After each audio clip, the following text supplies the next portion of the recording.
Ça c'est première. Encore 9. Maintenant,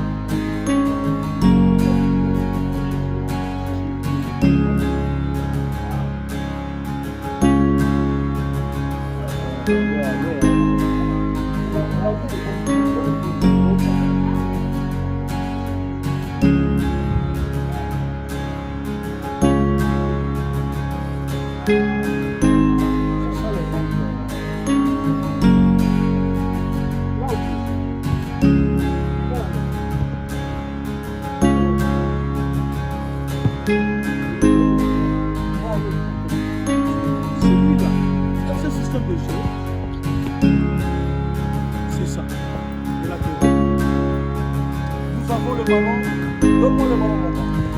Nous avons le ballon ici, par exemple. Nous avons le ballon ici. Ici, c'est pas possible. Toujours, on va voir ça. Toujours. On doit avoir le triangle avec les bien aligné, pas comme ça. Comme ça. À l'axe. Le rond central. Vous voyez le rond central.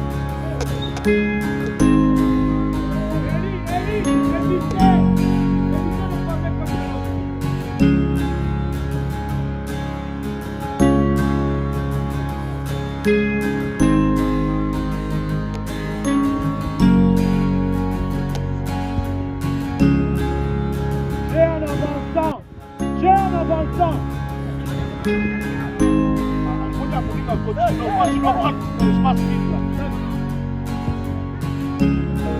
tout cas, merci Dircom pour cette parole. Premièrement, je dois vous remercier, vous tous, les dirigeants du club, Miragongo, pour votre invitation. C'est vrai, c'était par surprise. Je n'étais pas vraiment préparé pour venir, mais voilà. Je dois vous remercier par rapport à votre disponibilité, par rapport à votre accueil vis-à-vis de ma personne. J'ai quand même pu découvrir de très bons éléments ici dans l'Académie Miragongo.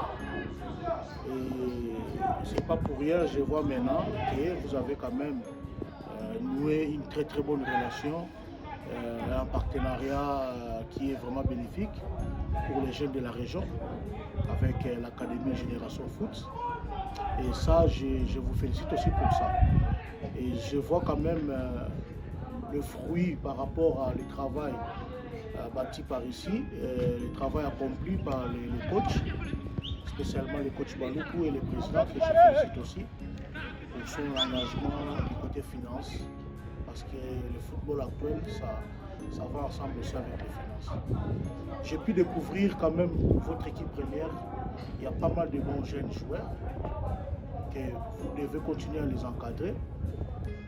Il y a aussi quand même du côté des jeunes aussi, de U17, de U16. J'ai vu aussi quand même des bons jeunes. Il faut continuer à travailler sur cette chemin-là.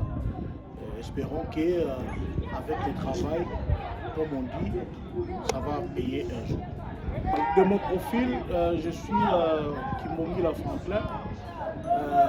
Je suis entraîneur IFA. Donc, je suis quelqu'un qui a quand même coaché pas mal des équipes en Belgique. J'ai coaché le Royal Racing Club Waystar qui était en Ligue 2. J'ai coaché l'Union Saint-Gilloise. À l'époque, on était en 3e division jusqu'à ce qu'on ait monté en 1e division. J'ai coaché les RWDM Molenbeek. C'est une équipe, à l'époque, on l'appelait FC Brussels. J'ai travaillé. Il est passé là-bas. Moi, j'étais dans l'équipe B. Parce que nous, en Europe, il y a toujours les équipes A et les équipes B. Et tu viens, il y a les U19, Il y a les U17, il y a les U18, il y a les U15, les U16, donc il y a beaucoup de catégories. Je suis passé là, il y avait Matumona qui est venu à l'époque aussi. Et j'ai passé aussi dans pas mal de petits clubs. Avant de monter dans de grands clubs là, j'ai passé dans des petits clubs que j'ai travaillé aussi avec des jeunes. Donc je suis quand même, j'ai l'expérience aussi dans le football des jeunes. J'ai cette expérience-là, c'est pour cela mon apport par rapport au conseil à notre ami coach Paloukou. J'ai quand même pu l'aider parce que je vois qu'il a pas mal de bons jeunes joueurs. J'ai quand même pu l'aider aussi par mes conseils. Le football, personne ne connaît tout. Moi aussi, j'ai profité de son expérience parce que quand même, c'est un entraîneur expérimenté. Donc, j'ai pu profiter. En dehors de l'Europe, j'ai pu aussi eu la chance de venir entraîner au Congo, les FC Renaissance du Congo. À l'époque, ils étaient en deuxième division, donc c'était l'entente provinciale de Kinshasa. À l'époque, c'était deuxième division, avant de faire la Ligue nationale 1 et la Ligue nationale 2. J'ai pu terminer champion avec cette équipe de la Renaissance. Je suis resté pendant une saison. Et puis je suis parti et je suis revenu chez Lupopo. C'était à l'époque, en 2018, donc c'était à l'époque maintenant des playoffs. Je suis venu jouer les playoffs avec Lupopo. J'ai pu terminer en 5e position, qui était vraiment la meilleure position. En dehors de ce parcours-là, je suis aussi un entraîneur qui sait travailler dans la préparation physique, remise à niveau des joueurs sans club. Je travaille aussi avec des joueurs pro qui sont blessés, qui veulent revenir à un bon meilleur niveau. Je travaille aussi avec eux. En Belgique. En Belgique, voilà. Je travaille aussi en dehors des clubs, tout. Je fais aussi des spécifiques pour les joueurs à remise à niveau. Et je travaille aussi dans les joueurs qui veulent augmenter leur qualité technique ou tactique, comme on a vu ici, corriger un peu quelques erreurs tactiques. Donc en tout, je suis un coach polyvalent.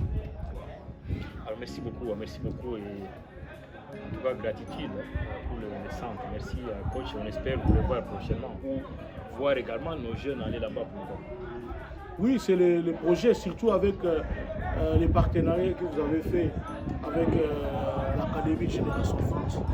Ça, c'est une très bonne académie, ouais, c'est une très bonne académie, c'est connu. Ils ont formé pas mal de bons joueurs hein, qui sont maintenant arrivés en Europe. Donc, Sadio Mané. Voilà, Sadio Mané, voilà. Il y a pas mal de bons joueurs là-bas. Et même l'équipe nationale U17, U19 du Sénégal, qui ont gagné pas mal de trophées. Et l'académie là, il a fourni pas mal de bons joueurs dans les équipes, les catégories des équipes nationales d'âge. Donc pour moi, il faut patienter, il faut persévérer aussi, il faut travailler, essayer de sortir des bons jeunes pour donner dans cette académie-là. De mon côté aussi, on va travailler, on va faire une séance de travail avec les coachs pour voir un peu les meilleurs éléments auxquels on peut aussi encadrer, on peut conseiller. Parce que le football, ce n'est pas seulement les entraînements sur les terrains. Le conseil des techniciens, c'est aussi important pour développer nos jeunes. C'est important. En tout cas, je suis ravi. Je ne suis pas déçu par rapport à l'encadrement. L'encadrement, il est très très génial, professionnel. Je félicite les coachs. Il y a quelques ajustements à faire. Ça, c'est avec le temps. J'espère que le coach Paloukou il peut arriver.